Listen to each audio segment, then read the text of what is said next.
देखा जो इस वीडियो में है और ज्यादा विस्तार से मैं अभी आपसे बात करती हूँ। पहले वीडियो दिखाइए। फिर से करिए, ऑडियो नहीं आया। नरेंद्र मोदी के 100 दिन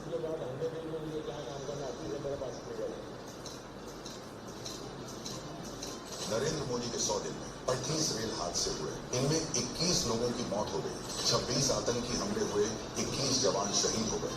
महिलाओं के खिलाफ अपराध लगातार बढ़ रहे हैं, दलितों के खिलाफ अपराध बढ़े हैं। पेपर लीक कर युवाओं का भविष्य बर्बाद कर दिया। बेरोजगारी बढ़ी, रुपए में गिरावट आई, दूध, दाल, सब्जी, गैस सब महंगा हो गया। टोल टैक्स बढ़ाया, भ्रष्टाचार के कारण पुल, सड़क, मूर्तियां, एयरपोर्ट की छत सब टूट गई। ये है नरेंद्र मोदी के 100 दिन का छोटा सा रिपोर्ट कार्ड। ये छोटा सा रिपोर्ट कार्ड दिखाने के बाद आपसे विस्तृत रूप से चर्चा करेंगे।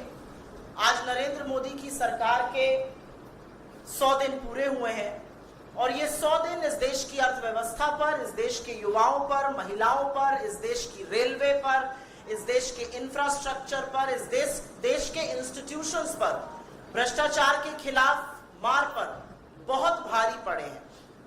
इन 100 दिनों ने यह साबित कर दिया है कि नरेंद्र मोदी के पास किसी भी समस्या का कोई समाधान नहीं है, कोई विजन नहीं है और समस्याओं से मुंह मोड़ना, रण छोड़ के भाग जाना उनकी पुरानी आदत आज भी बरकरार है।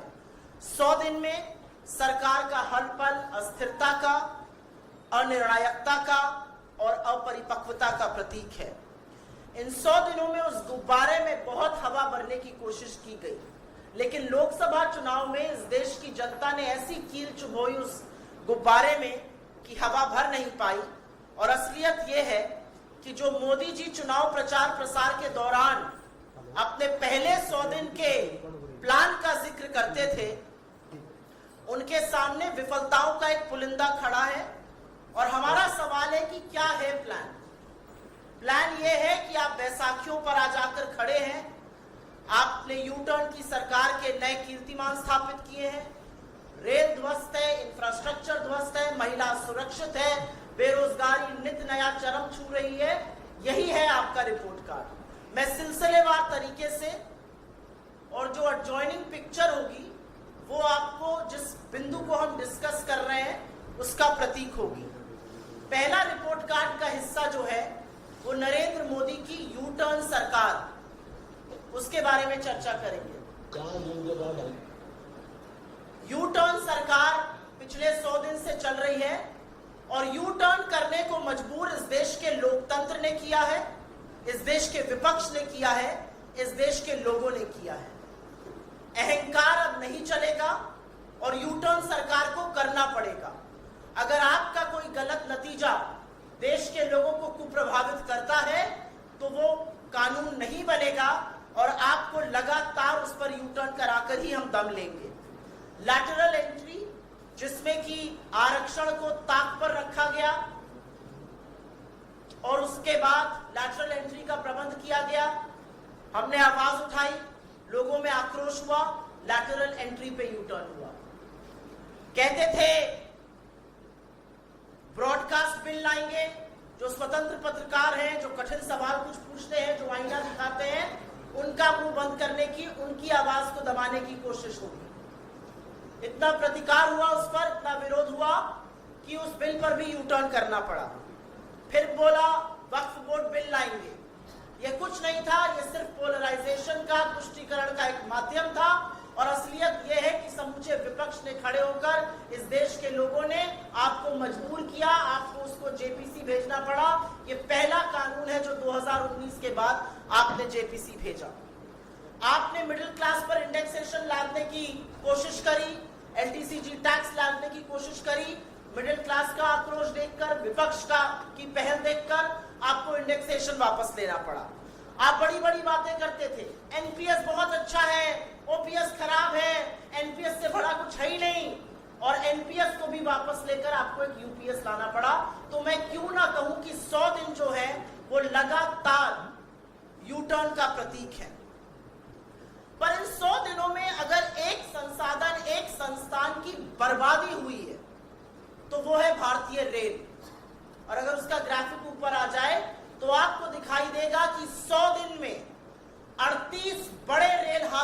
हुए हैं और उन 38 बड़े रेल हादसों में 21 मौतें हुई हैं। असलियत यह है कि पिछले साल जून में बालासोर में एक बड़ा रेल हादसा हुआ और ऐसा लगता था कि सरकार उससे कुछ सबक सीखेगी, सरकार रेल को सुचारू रूप से चलाने का कोई प्रबंध करेगी। लेकिन फिर जून में कंचनजंगा ट्रेन का हादसा हुआ और ऐसा कोई दिन नहीं बीतता है जहां पर या तो कोई रेल पटरी से ना उतरी हो या इंजन पटरी से ना उतरा हो या रेल हादसा ना हुआ हो।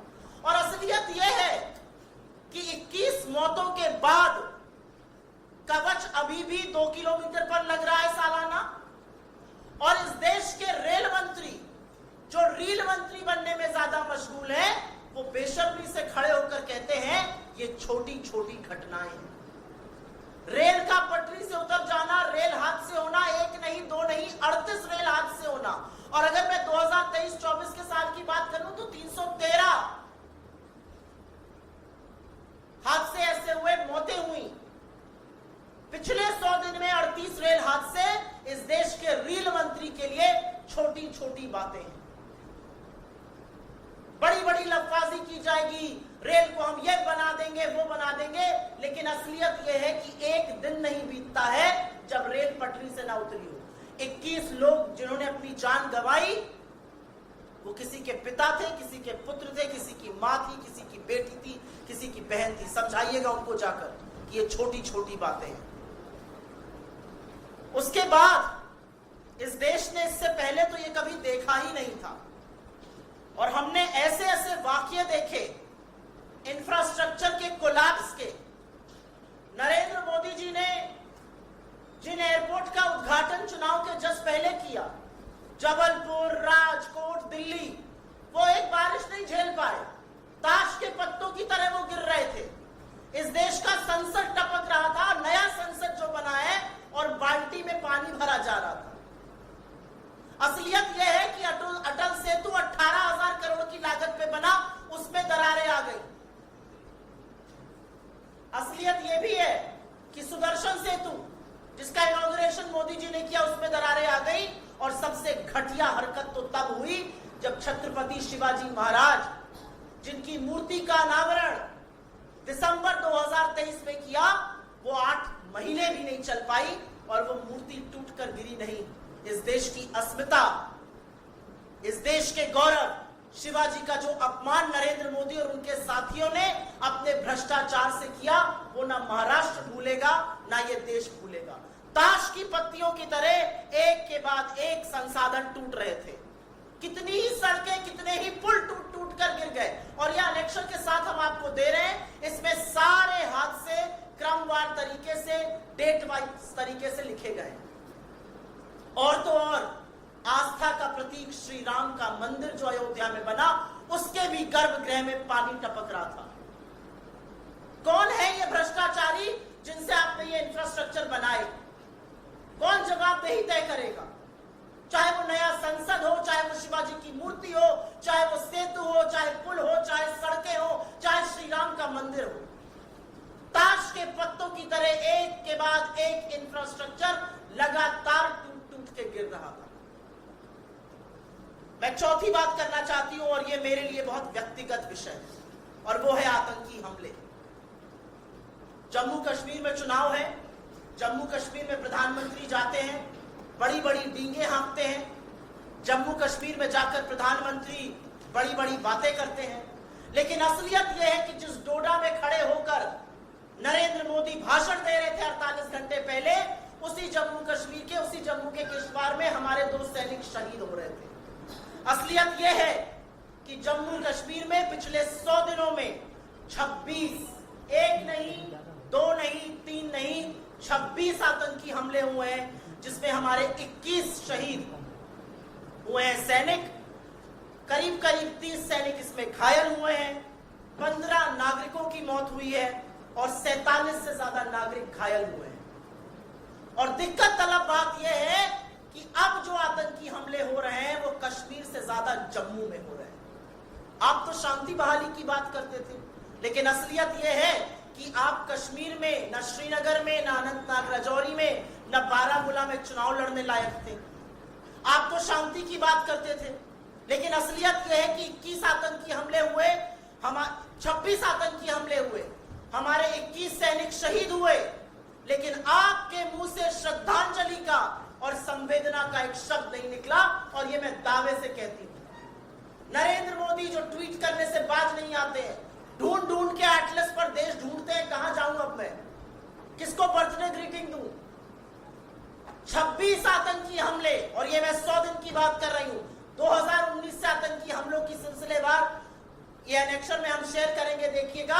एक श्रद्धांजलि का शब्द, एक संवेदना का शब्द नरेंद्र मोदी जी के मुंह से निकलता नहीं। ये हमले डोडा में हो रहे हैं, रायसी में बस पर हमला हुआ, पुंछ में हमले हो रहे हैं, किश्तवाड़ पे हो रहे हैं, तमाम ऐसे हमले हैं जो लगातार होते जा रहे हैं और नरेंद्र मोदी के मुंह से न श्रद्धांजलि का न संवेदना का एक शब्द निकलता है। और आज